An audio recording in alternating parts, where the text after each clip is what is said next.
Imagine the most powerful empire in human history. An empire that controlled over 5 million square kilometers of land. An empire that built roads stretching 250,000 miles, roads so well built that some still exist today. An empire that gave the world law, architecture, language, and civilization itself. At its peak, the Roman Empire was home to 70 million people, nearly 1/4 of the entire world's population. Its armies were unstoppable. Its cities were magnificent. Its power seemed eternal. And then, it collapsed.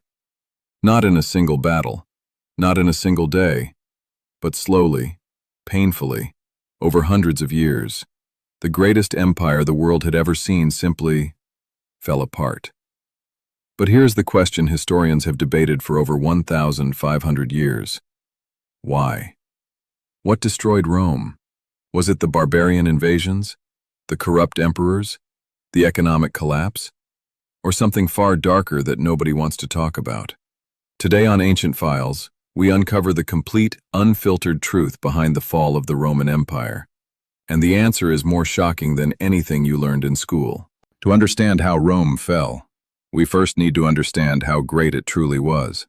Founded in 753 BC as a tiny village on 7 hills in central Italy, Rome grew over centuries into the most sophisticated civilization the ancient world had ever produced. By 117 AD, under Emperor Trajan, the Roman Empire reached its absolute peak.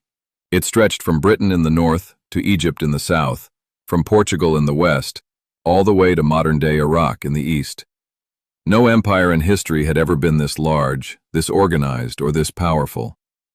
Roman engineers built aqueducts that carried fresh water to cities of 1 million people. Roman architects designed buildings so advanced that their construction techniques were not rediscovered for over 1,000 years. Roman lawyers created a legal system that still forms the foundation of modern law in dozens of countries today. So what went wrong? How does something this powerful, this sophisticated, this deeply embedded into the fabric of the world, simply disappear? The answer lies in not one, but 7 deadly mistakes that Rome made over the course of 300 years. And every single one of them holds a warning for the modern world. The first and perhaps most devastating problem was political chaos. Between 235 AD and 284 AD, a period historians call the crisis of the 3rd century, Rome had no fewer than 26 different emperors in just 50 years. That is an average of 1 new emperor every 2 years. Most of them were assassinated by their own soldiers. The Roman army, once the most disciplined fighting force in the world, had become a political machine. Generals killed emperors to put themselves on the throne. Emperors bribed soldiers to stay loyal. The entire system of Roman government was rotting from the inside. The second problem was money. Rome's economy was built on conquest. When you conquer new lands, you take their gold, their resources, their slaves. But by the 2nd century AD, Rome had stopped expanding. There were no new lands to conquer, no new gold coming in. To pay its massive armies, Rome started doing something desperate. It began devaluing its own currency. A silver coin that was once 90% silver was reduced to just 5% silver. Prices skyrocketed. Trade collapsed. Ordinary Romans could no longer afford basic food. Sound familiar? This exact same pattern, political instability, currency devaluation, economic collapse, has repeated itself in empires throughout history. Rome was not the first, and it was not the last. Now here is where it gets really interesting, because historians do not agree on what truly destroyed Rome. There are at least a dozen serious theories, and each one tells a different part of the same terrifying story. Theory 1. The barbarian invasions. This is the most popular explanation. Germanic tribes, the Visigoths, Vandals, Huns, and Ostrogoths, began attacking Rome's borders from the 3rd century onwards. In 410 AD, the Visigoths sacked Rome itself for the first time in 800 years. The psychological shock was enormous. Romans could not believe their eternal city had fallen to barbarians. Theory 2. The lead poisoning theory. This one sounds crazy, but the science is fascinating. Romans used lead pipes for their water systems, lead pots for cooking, and even lead acetate as a sweetener in their wine.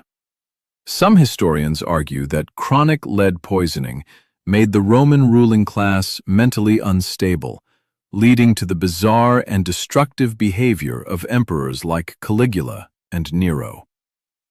Theory 3. Climate change and disease. Around 165 AD, a devastating plague swept through the Roman Empire, killing up to 5 million people. Then, in 249 AD, another plague killed 5,000 people per day in Rome alone. At the same time, climate change was making farming increasingly difficult across the empire. A weakened, sick, hungry population cannot defend an empire. Theory 4. The division of the empire.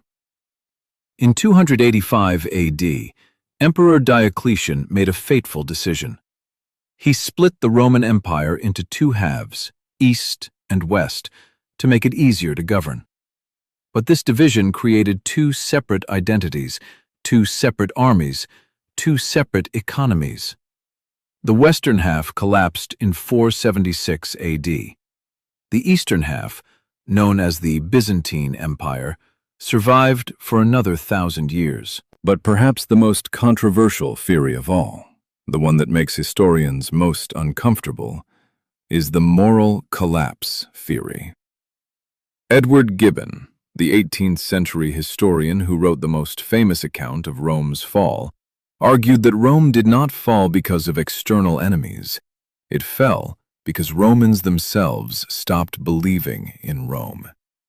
The old Roman values, discipline, sacrifice, civic duty, military service, gradually gave way to luxury, entertainment, and self-indulgence. The Roman philosopher Seneca wrote about this collapse of values while it was happening. He described a society obsessed with entertainment, gladiatorial games, chariot races, public spectacles, while the real problems of the empire went ignored. Roman citizens stopped joining the army. The government had to hire foreign mercenaries, soldiers with no loyalty to Rome, to defend its borders. These mercenaries fought for money, not for Rome. When the money ran out, they simply switched sides. At the same time, the gap between rich and poor in Rome had become extreme. A tiny elite lived in unimaginable luxury, while ordinary Romans starved. The middle class, the backbone of Roman society, had been completely destroyed by taxes and inflation. Without a strong middle class, Rome lost the social stability it needed to survive. Does any of this sound familiar? Because historians who study the modern world see uncomfortable parallels everywhere. The warning from Rome is clear.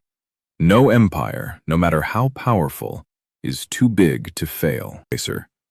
He was not killed, just sent into exile. Because by that point the Roman Empire was already so hollow, so empty, that there was nothing left worth fighting for. The greatest empire in human history did not end with a bang. It ended with a whisper. And here is the terrifying truth. Rome did not fall because of its enemies. Rome fell because of itself. Political corruption, economic mismanagement, military overreach, social decay, the loss of shared values. These were the real weapons that destroyed Rome, not the swords of barbarians. 1,500 years later, historians still debate which of these factors was most important. But perhaps the most honest answer is this. It was all of them, working together, feeding each other, in a slow spiral of collapse that took 300 years to complete. The Roman Empire is gone, but its warning remains. Every great civilization believes it is eternal. None of them are. What do you think destroyed Rome? The barbarians The corrupt emperors? Or did Rome simply destroy itself? Drop your answer in the comments below. I read every single one. And if you want more hidden history like this, subscribe to Ancient Files. New documentary every week. Because the past always has something to teach the present.